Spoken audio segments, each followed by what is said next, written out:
just, it started out Harvard. It was pretty much a network for college kids. You had to have a .edu, a .edu to sign up. Then they opened it up, and then it really just started to explode. Almost everyone is on Facebook. Grandparents are on Facebook. There's one of my favorite sites right now. My parents joined Facebook.com. But it's fun. It's a lot of people taking screenshots of their mom talking about the type of guy she's into, and then the kid replies, Mom, gross, this is why parents shouldn't be on Facebook.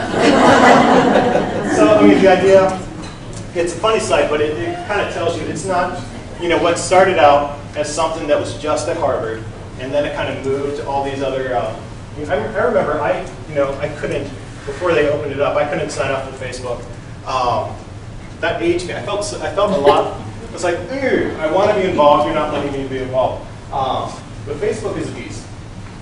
It has more than 250 million active users. More than 120 million users log on to Facebook at least once a day. More than 5 billion minutes are spent on Facebook each day.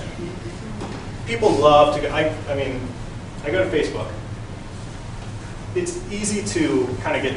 It feels like a time warp. You go there and you're, maybe reading people's status updates. Next thing you know, you're looking at photos. Next thing you know, you're looking at photos that you don't even know. You don't even know who these people are. And people love to do that. They love to spend time.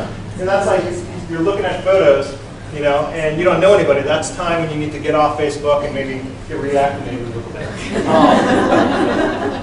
But because so many people are spending time on Facebook, you really need to start thinking about your marketing and how you're marketing to Facebook. Perfect example, the group I work with right now, they have a website. Every Tuesday they send out a newsletter, and we build what we call a microsite, smaller consumer sites. And these go out to this panel of people. They get offlines, they get onlines. The newsletter always goes out on Tuesday. So if you look at Google Analytics, Tuesday, it's always a huge spike. It's always, everyone comes to the site on Tuesday. Where a site like Facebook, people go to the site in numerous times a day. 5 billion minutes are spent on Facebook each day. So why is that important? Well, it goes back to the syndication of content. It goes back to taking your one message and then diffusing it to as many places as possible.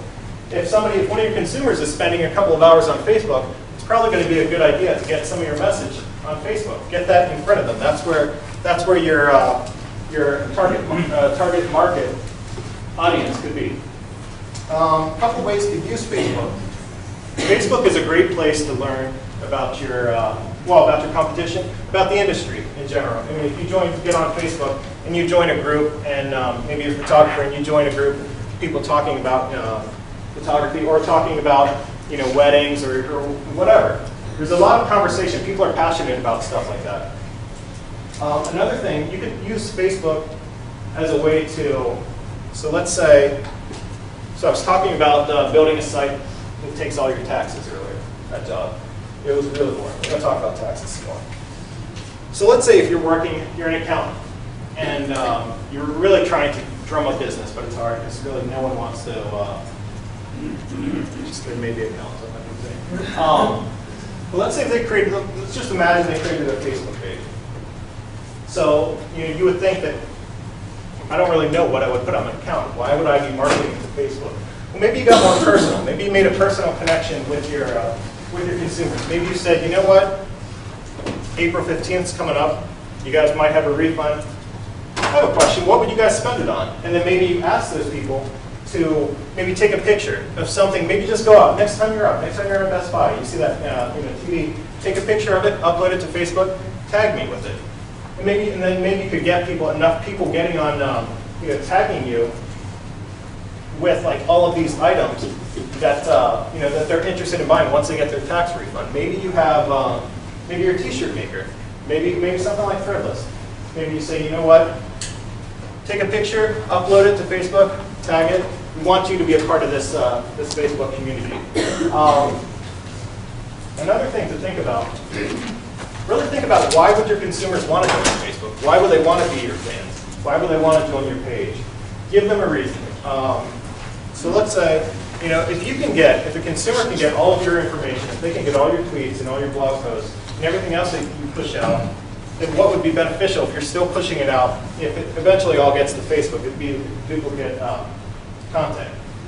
That's where you should use Facebook to kind of build a community around your product, around your brand. Maybe ask a couple of polls. Maybe ask a couple. Don't make everything so, you know what, this is the latest blog post. Let's push it out. You know, instead of just pushing, maybe just ask a question. Maybe you post something. Maybe you have a question that's tied to that post.